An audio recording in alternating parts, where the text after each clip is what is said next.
Bismillahirrahmanirrahim. Assalamualaikum warahmatullahi wabarakatuh.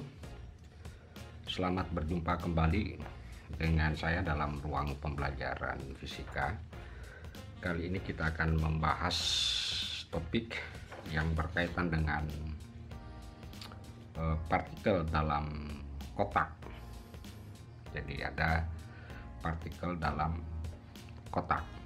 Nah, pembahasan pada partikel dalam kotak di video part 1 itu kita sudah mengkaji persoalan partikel dalam kotak dengan menggunakan pendekatan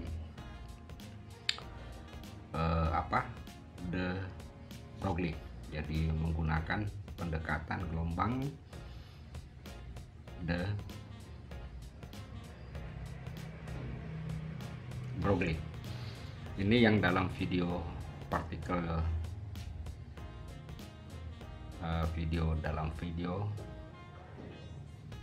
yang berjudul partikel partikel dalam kotak part 1 ya. Nah, hasil yang diperoleh dengan menggunakan pendekatan gelombang dengan menggunakan pendekatan gelombang de Broglie, khususnya untuk tingkat energi partikel dalam kotak itu dinyatakan sebagai En sama dengan N kuadrat ya, kemudian H kuadrat, jadi N kuadrat H kuadrat per 8 ml pangkat 2. Jadi ini adalah hasil yang didapatkan pada persamaan dengan menggunakan gelombang de Broglie, yaitu tingkat energi partikel dalam kotak, di mana N-nya itu tentu saja dimulai daripada N1, 2, dan seterusnya. Nah, kali ini kita akan mencoba membahas persoalan itu dengan menggunakan pendekatan gelombang. Jadi kita akan membahas ini dengan menggunakan pendekatan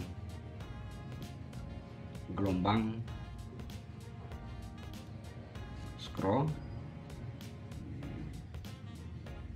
dengan menggunakan pendekatan gelombang Schrödinger. Nah, gelombang Schrödinger atau persamaan Schrödinger sebenarnya ada dua, yaitu ada persamaan gelombang Schrödinger bergantung waktu dan ada persamaan gelombang Schrödinger tidak bergantung terhadap waktu, atau biasa juga disebut dengan persamaan gelombang Schrödinger dalam keadaan steady atau dalam keadaan tunak. Nah, kali ini karena asumsi dasar bahwa partikel dalam kotak itu memiliki kondisi dalam keadaan steady, dalam keadaan tunak, maka persamaan Schrödinger yang akan kita gunakan tentunya adalah persamaan Schrödinger yang tidak bergantung terhadap waktu atau dalam keadaan tunak. Nah, persamaan itu adalah, jadi persamaan Schrödinger dalam keadaan tunak, dalam keadaan steady ya. Jadi steady itu biasa juga disebut dalam keadaan steady. Jadi keadaan steady itu artinya bahwa tidak terjadi perubahan-perubahan tertentu selama terjadinya proses pergerakan. Jadi tidak ada perubahan terhadap waktu, itu namanya dalam keadaan steady. Artinya dalam keadaan tenang, dalam keadaan yang alirannya yang stabil, itu namanya keadaan steady atau tunak. Nah, persamaan Schrödinger dalam keadaan tunak itu dirumuskan oleh de fungsi satu dimensi, ya, tambah 2M. Nah, ini ada H bar, kemudian E dikurang potensial sama dengan 0. Nah, inilah persamaan Schrödinger ini yang digunakan untuk menentukan tingkat energi partikel di dalam kotak. Nah,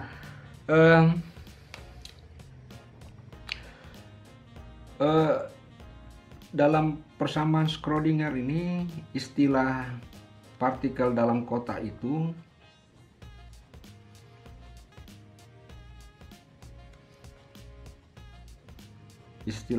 partikel dalam kotak itu biasa sering diistilahkan dengan nama,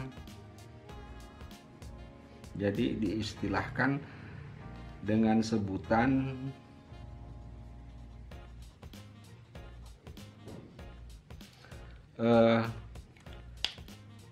sebutannya adalah sumur potensial. Jadi sebutannya biasa disebut dengan sumur potensial. Jadi sumur potensial istilahnya di dalam gelombang Schrödinger, sedangkan partikel dalam kotak istilahnya adalah dalam gelombang de Broglie. Tetapi pada dasarnya sama prinsipnya. Nah, kita lihat bagaimana penggambaran sumur potensial ataupun gelombang partikel-partikel di dalam. Jadi katakanlah ini ada sebuah dinding, dindingnya ini mencapai tak berhingga. Nah, ini kan fungsi energi, ya. Nah, ini fungsi X, ini 0, ini L. Nah, ini ada partikel yang terperangkap di dalam kotak atau dalam sumur potensial, ya, di dalam sumur potensial, di mana partikel ini berada dalam kondisi steady atau dalam kondisi tunak. Nah, karena apa namanya, potensial itu sangat besar,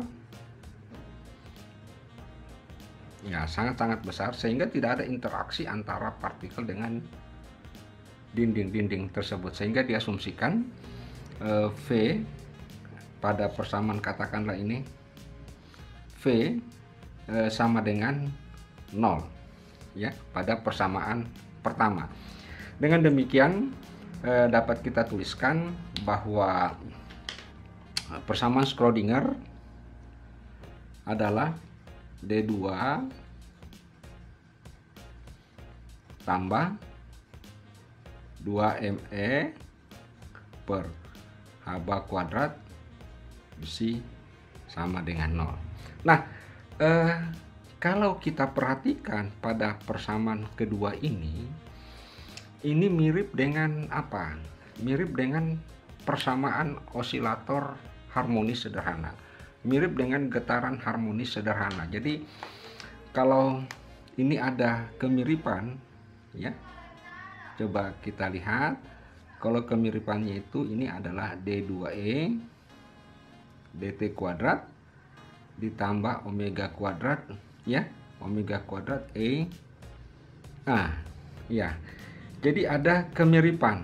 Jadi fungsi sama, fungsi psi ini Y, kemudian bagian ini dengan sama dengan ini. Oke, jadi ada kemiripan antara fungsi gelombang Schrödinger dengan getaran harmonis sederhana, sehingga kita bisa katakan bahwa misalkan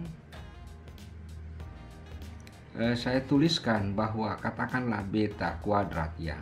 Jadi ini kan omega kuadrat, katakanlah beta kuadrat, saya pakai simbol beta kuadrat, itu sama dengan 2ME per Hb kuadrat, sehingga persamaan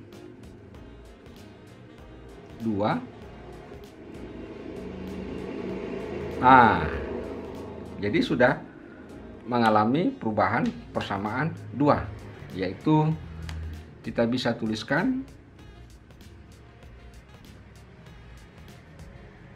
dx kuadrat, ini kita tulis b kuadrat ya.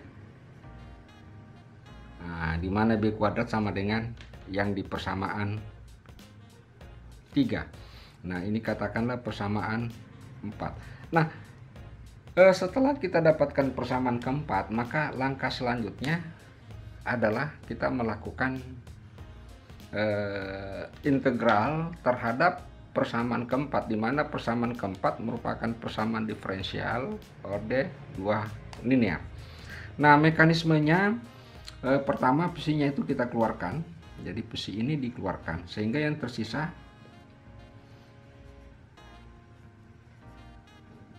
nah,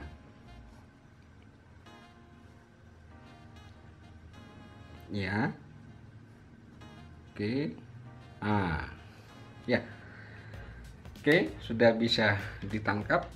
Nah, setelah itu maka dalam kurung ini kita faktori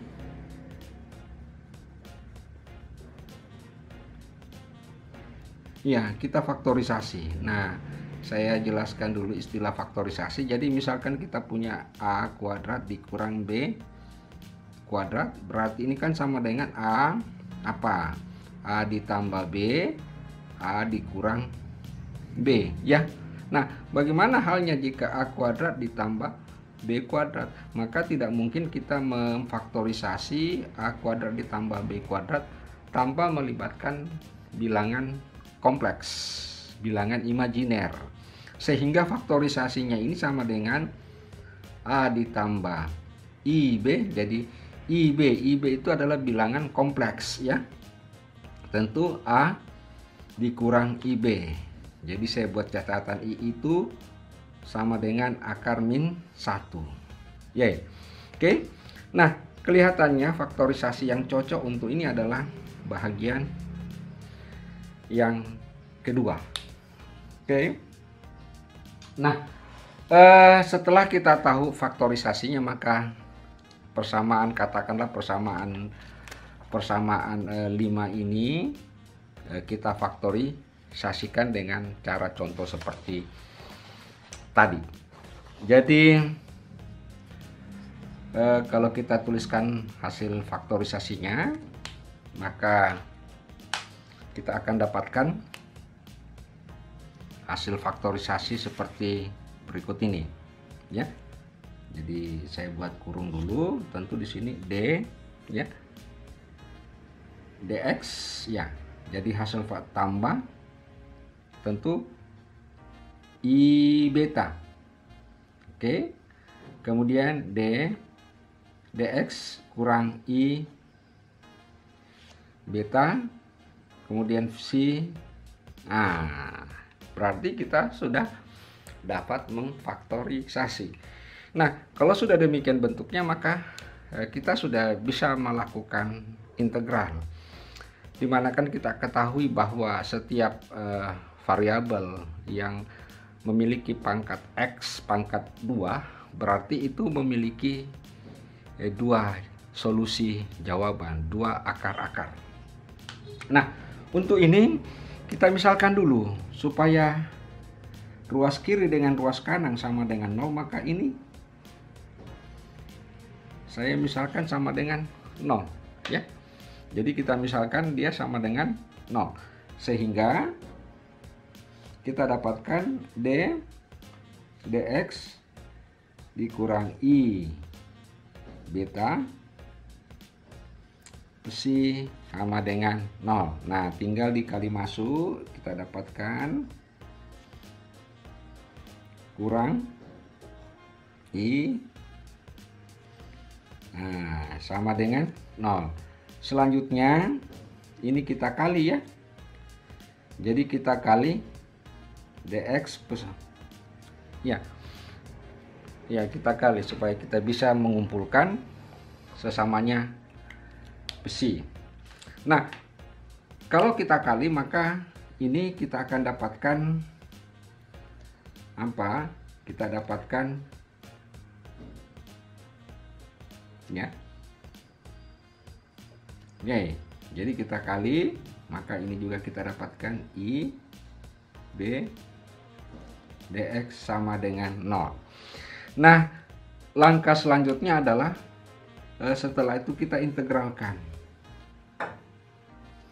Kita integralkan. Integral d besi per besi tentu sama dengan ya. Integral IB dx tentu sama dengan IBx. Nah, integral 0 tentu sama dengan ln C. Jadi bisa juga C, bisa juga ln C. Yang jelas bahwa integral daripada 0 itu menghasilkan sebuah konstanta. Nah, ln C-nya kita pindahkan ke kiri. Jadi kurang I bx-nya, I beta x-nya kita pindahkan ke kanan, I beta x. Nah, ln besi kurang ln C itu kan ada aturan logaritma. Jadi kalau log dikurang dengan log A itu sama dengan log misalkan log A dikurang log B. Maka itu bisa kita tulis log A per B. Jadi log A per B. Nah, sama dengan ini ln psi dikurang ln C, maka itu bisa kita tulis jadi nah, ini bisa kita tulis jadi ln psi per C sama dengan IBX. Nah, ini juga silahkan dibuka di aturan logaritma. Kalau logaritma kita ingin menjadikan sebuah bilangan berpangkat, maka kita dapatkan per C, tentu ini sama dengan E,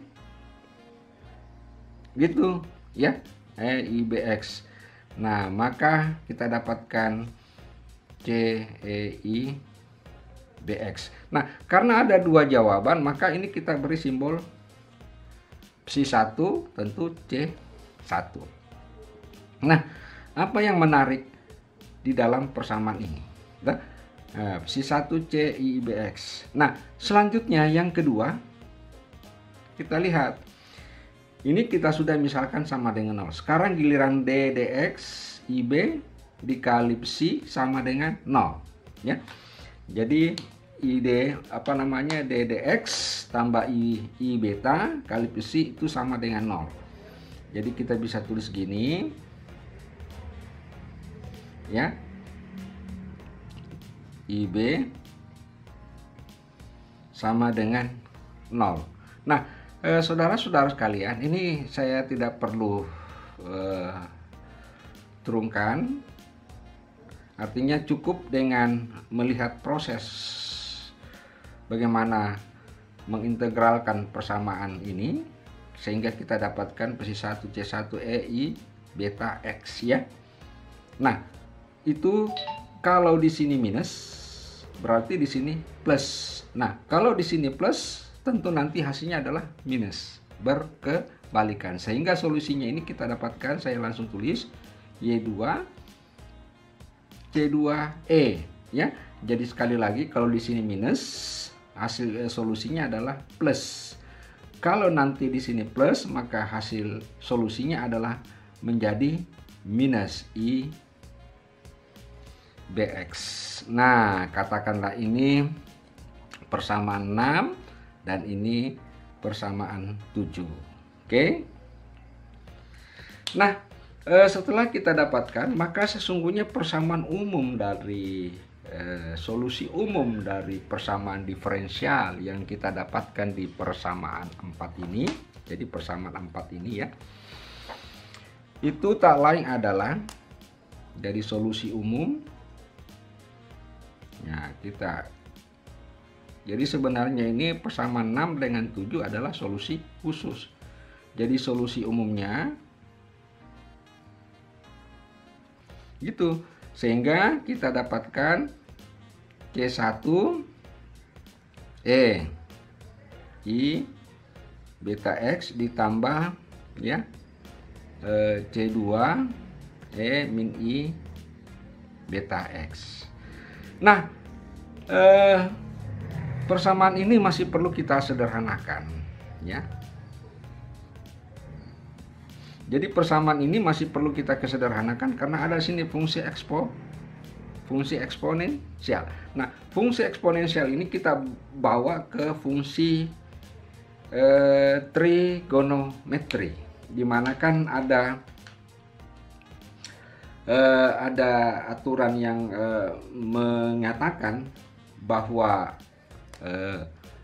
kalau E plus minus I theta, ya, nah, tentu ini sama dengan cos theta, jadi plus minus I sin theta.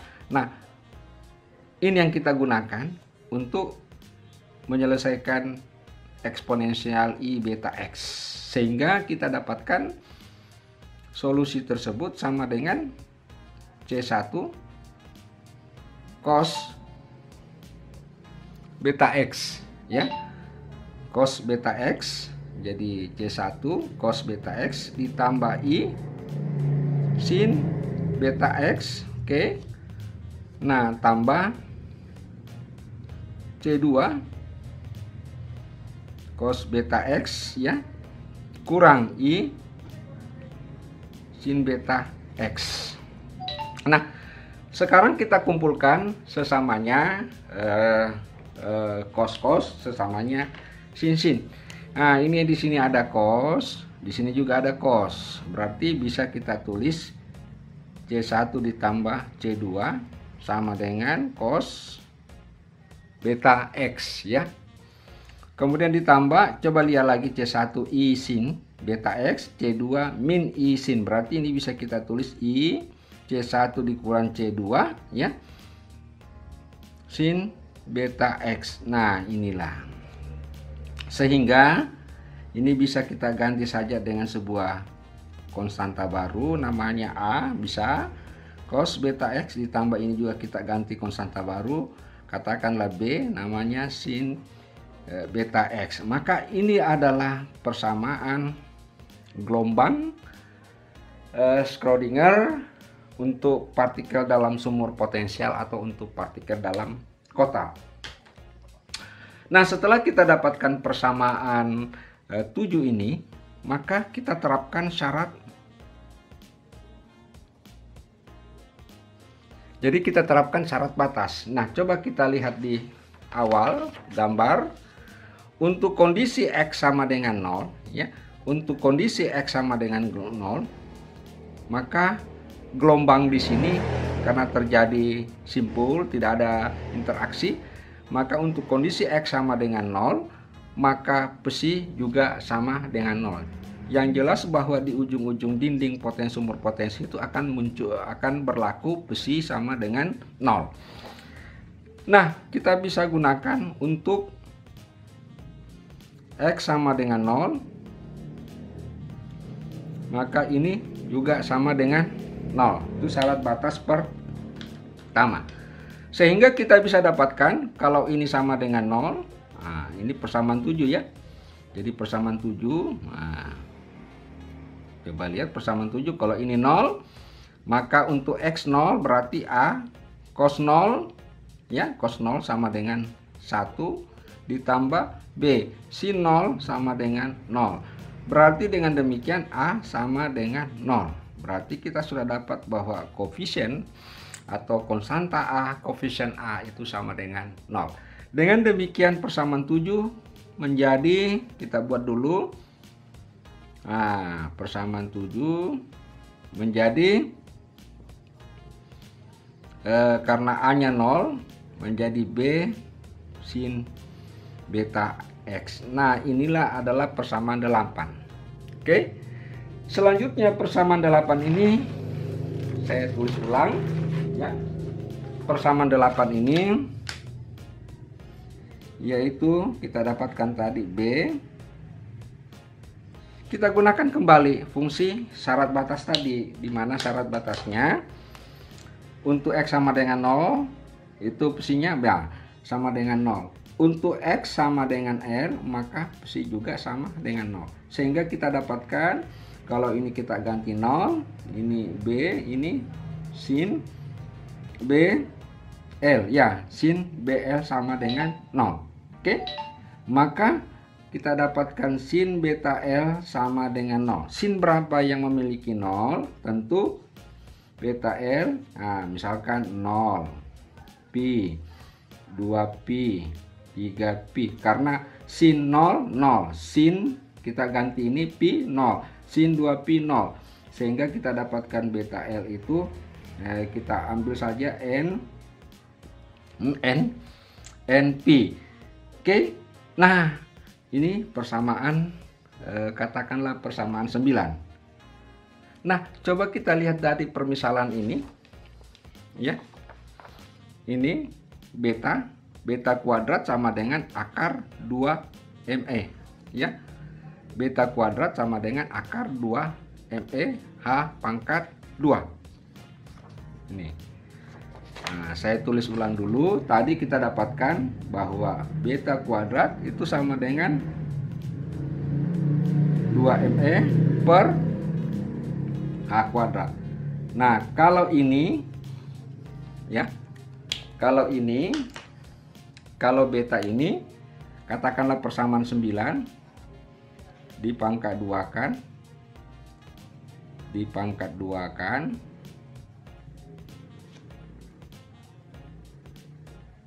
maka kita dapatkan beta kuadrat, ya, n kuadrat pi kuadrat per L kuadrat.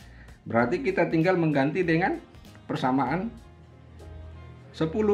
Nah, ini persamaan 11. Jadi 10 persamaan 10 masuk ke persamaan 11 untuk beta. Berarti kita dapatkan 2ME per H bar sama dengan n kuadrat pi kuadrat L kuadrat. Sehingga kita dapatkan E sama dengan n kuadrat pi kuadrat H bar kuadrat per, ya, 2ml kuadrat. Ya, kita dapatkan 2ml kuadrat. Nah, ada rumus yang menyatakan bahwa H bar itu sama dengan H per 2pi. Nah, sehingga kalau ini dimasukkan ke sini, n kuadrat pi kuadrat H barnya kita ganti pangkat 2, berarti H pangkat 2, 4pi pangkat 2 per 2ml kuadrat. Nah, pi-nya hilang, 4-nya ke bawah, sehingga kita dapatkan n kuadrat H kuadrat per 8ml kuadrat. Jadi sama, terbukti sama yang dengan pendekatan gelombang de Broglie, ya. Jadi sama hasilnya. Nah, ini n kuadrat. Jadi sama hasilnya sebagaimana yang saya tunjukkan ini tadi. Nah, tentu dalam hal ini kita mengambil n, jangan ambil dimulai dari 0. Jadi kita mengambilnya n dari 1, 2 dan seterusnya. Baik, saudara-saudara sekalian, demikianlah penjelasan tentang bagaimana keadaan tingkat energi ini, keadaan tingkat energi partikel di dalam sumur potensial. Jadi istilah di Schrödinger sumur potensial, atau dalam istilah lain disebut dengan partikel dalam kotak. Nah, ternyata baik pendekatan gelombang de Broglie maupun pendekatan gelombang Schrödinger dalam mengkaji partikel dalam kotak ataupun sumur potensial pada dasarnya adalah sama. Dengan demikian, bisa kita memahami dengan baik persoalan-persoalan ini. Oleh karena itu cukup sekian penjelasan saya pada kesempatan ini. Semoga ada manfaatnya. Sekian, assalamualaikum warahmatullahi wabarakatuh.